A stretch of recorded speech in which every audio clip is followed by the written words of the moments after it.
महाराष्ट्र में विधानसभा चुनाव नजदीक है। लोकसभा चुनाव के नतीजों के बाद सियासी वार पलटवार भी तेज है। उद्धव ठाकरे को ज्यादा ही आक्रामक खेल रहे हैं।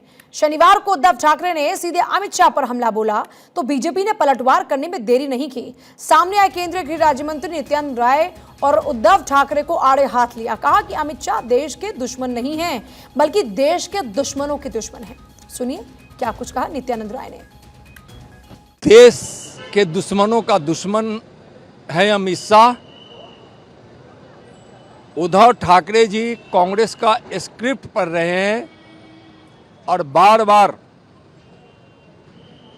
हिंदुओं को कष्ट देकर उद्धव ठाकरे जी, बाला साहब ठाकरे जी की आत्मा को दुख पहुंचा रहे हैं। देश के दुश्मनों का दुश्मन है अमित शाह। उद्धव ठाकरे के बयान के बाद सियासी बवंडर तेज हो गया। अमित शाह पर विवादित टिप्पणी कर उन्होंने बीजेपी को फ्रंट फुट पर ला दिया है। न सिर्फ बीजेपी बल्कि सहयोगी दल भी उनके बयान से नाराज हैं। जेडीयू ने भी उद्धव पर हमले तेज कर दिए तो वहीं बीजेपी की ओर से गिरिराज सिंह ने भी मोर्चा संभाला और कहा कि उद्धव ठाकरे विपक्षी खेमे में जाकर पहले ही अपने हिंदुत्ववादी छवि को खो चुके हैं। दरअसल यहां पर जिस तरीके से सियासत जारी है, इस बीच बयानों की झड़ी भी लगी है। देखिए एक बार।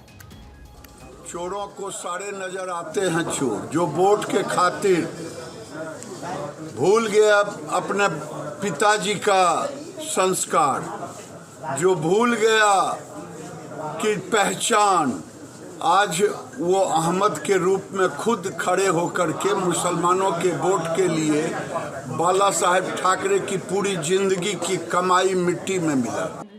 ने राजनीति में जो बड़े पदों पर आसीन लोग हैं उन्हें संयम से काम लेना चाहिए और अभद्र और असंसदीय भाषा किसी को किसी के विरुद्ध नहीं बोलनी चाहिए।